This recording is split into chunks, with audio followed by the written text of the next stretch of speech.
The rain hammered down like it wanted to wash me away completely. I stood on the porch of the only home I had ever known. My suitcase soaked through, water streaming off my hair and into my eyes. 21 years old. And my stepmother had just destroyed my life with a single lie wrapped in black magic. It started that morning.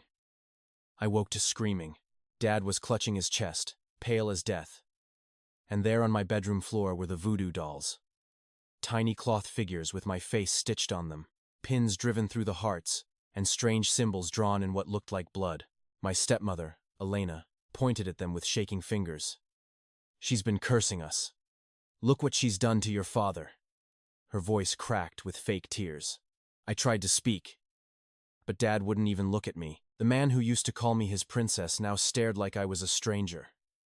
Elena had planted them. I knew it. She had been jealous of me since the day she married Dad 2 years after Mom died. But evidence didn't matter. By nightfall, the ambulance had come and gone, and Elena handed me my suitcase at the door. "Get out," Dad whispered, voice broken. His last text lit up my cracked phone screen as I stepped into the storm. "Don't ever come back." The door slammed. The lock clicked, and just like that, I was nothing. I walked for hours. The cold bit through my thin jacket until my teeth chattered so hard I thought they might break. Streetlights blurred through the rain. I slept that first night under a bus shelter, curled around my suitcase like it was the only thing left that still belonged to me. The next days blurred into a nightmare of shelters that smelled of bleach and despair. Odd jobs washing dishes for a few dollars. And the constant fear of being seen by someone who knew me. Hunger gnawed at my stomach. Shame burned hotter than any fever. How could the girl who once had a future be reduced to counting coins for a single meal? Every night, I asked the same question into the dark. Why me? Why did she hate me enough to ruin everything? 3 weeks later, scrolling through cheap listings on my dying phone, I found it. A listing so strange, it almost felt like fate. Abandoned Victorian house. Needs total repair. Selling for $1 to cover back taxes. Cash only. No inspections. The photos showed a crumbling mansion on the edge of town. Ivy choking the windows. Roof tiles missing like missing teeth. People called it haunted. I didn't care. I had exactly $53 and a dream that had already died. I wired the money, signed the papers in a dusty office, and the next morning I stood in front of my new home. The front door creaked open like it was sighing in relief. Dust and the heavy smell of mold and old wood wrapped around me. But it was shelter. It was mine. I spent the first days just surviving. I patched leaking ceilings with plastic sheets I found in the attic. I scrubbed floors until my knees bled. At night the house whispered, floorboards groaning.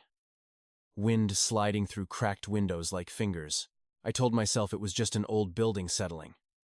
But sometimes I woke to the faint scent of lavender and smoke. The same perfume Elena used to wear. I laughed it off as paranoia, until the day I decided to fix the fireplace. Behind a loose brick I found the first trace. A small wooden box wrapped in black cloth. Inside were dried herbs, a rusted knife, and a yellowed photograph. My hands started shaking before my brain caught up. The woman in the picture was Elena, but younger, maybe 25. Hair longer, eyes harder. She stood in this exact room, holding the same knife over a circle of candles. On the back, in faded ink, Elena Voss, 2009. Ritual successful. The widow will fall. My stomach twisted. Elena Voss? That wasn't the name she used when she married Dad. I kept digging. Under floorboards in the master bedroom I found journals, pages and pages of her handwriting detailing spells, curses, and one name that made my blood freeze. My mother's. The wife is weakening. The black magic takes hold. Soon the house, the money, the husband will be mine. Elena had lived here years ago. This abandoned wreck had been her secret lair before she slithered into my family. Night after night the discoveries piled up. Strange symbols carved into the walls behind wallpaper. A locked drawer containing hair clippings. Some mine. Some my mother's. I sat on the dusty floor, flashlight trembling in my hand, reading how Elena had poisoned my mother slowly, calling it a curse, so no one would suspect. She had practiced here first, perfecting her craft, then targeted my mother because Mom owned land and money Elena wanted.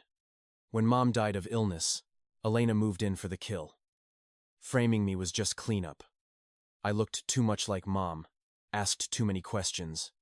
She needed me gone, so the inheritance would stay hidden. The climax came on the night the storm returned. I was reading the final journal entry by candlelight when the front door burst open. Elena stood there, rain pouring off her coat, eyes wild. "You stupid girl. You weren't supposed to find this place." She had tracked the property sale. She lunged for the box, but I was faster. I screamed every detail I had uncovered.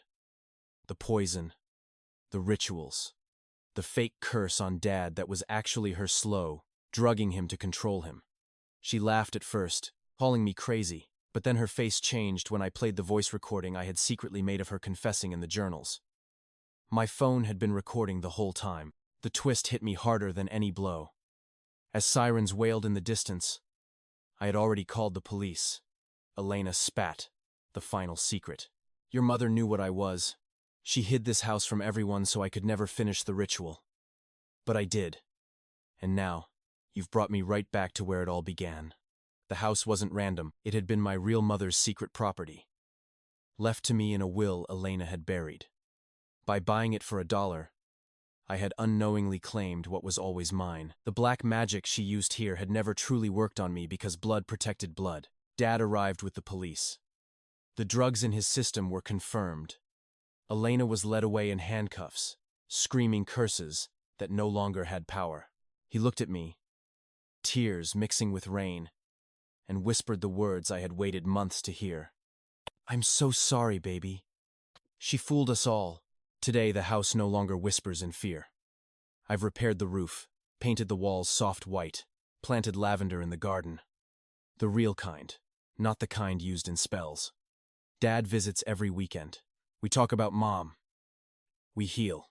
I still wake sometimes at night when the wind moves through the old trees. But now the sound feels like a lullaby."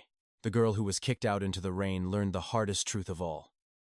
Sometimes the place that breaks you is the same place that saves you. Sometimes the monster's past becomes your future. And if you're listening to this, and you're out there feeling alone, suitcase in hand, heart in pieces, keep going. Your $1 house is waiting. The truth is waiting. And redemption, it always finds its way home. And if you're listening to this, and you're out there feeling alone, suitcase in hand, heart in pieces, keep going. Your $1 house is waiting. The truth is waiting. And redemption, it always finds its way home.